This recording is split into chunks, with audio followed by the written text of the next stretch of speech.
He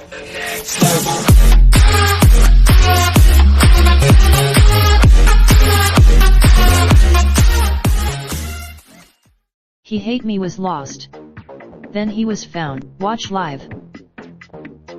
They found He Hate Me on Tuesday, toward the end of a very strange day in which a former Carolina Panthers player, who few people had thought much about for a dozen years, suddenly became a lead news story nationwide. But even after he was located, safe and alive, questions remained as to where Rod He Hate Me Smart had been.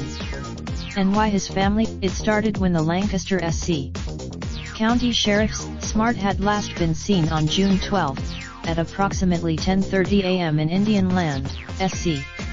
That's just south. Mr. Smart is driving his silver 2016 Nissan Maxima with NC tag PJR1759, the release read. It is unusual. The Herald of Rock Hill broke the story first, at about noon, and then came the media blitz.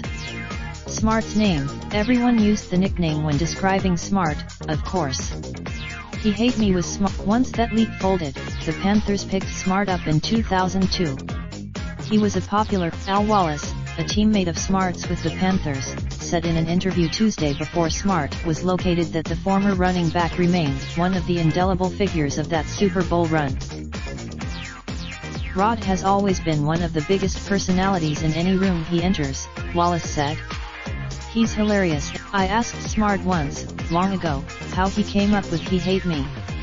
He laughed and said, the he in question could apply to anyone. Smart explained, you a coach who wouldn't play him, a personnel man who wouldn't draft him, a tackler who couldn't catch him. It was a nickname that, as Smart told us reporters, once football is very political at the pro level. And because I came, in fact, no one in the Panthers locker room actually hated Smart.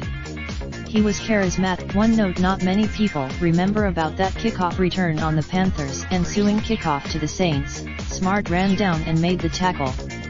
It was a truly remarkable. Wallace kept in occasional touch with Smart over the past decade. The former defensive, he wanted to take that personality and that smile to Hollywood, Wallace said. That was a dream of his. Smart's biography on the Internet Movie Database doesn't show much success, however. Smart is listed. Rod could always take a dress code right up to the edge, that's for sure, Wallace said. But it was his catchy nickname. You likely the best in Panthers history. You helped ensure that even today at Panthers games you occasionally see Smart's old number 32 jersey being worn by fans. So thank God he's safe. Thank God they in this one, though, maybe one day soon we will get Smart holding a news conference with whoever located him, throwing an arm around the guy and proclaiming, you know who this is? This is he found. Hopefully that happens, and hopefully whatever needs to happen first for Smart also occurs. His family and friends, and now He Hate Me has been found. That's great news. Copyright 2019 The Charlotte Observer, Charlotte, North Carolina. Visit the Charlotte Observer, Charlotte, North Carolina. Ed. Distributed by Raindrop, truck top smoking, no cooking the hot pot. Fucking on your bitch, yeah, that. Looking up, open the park, pot.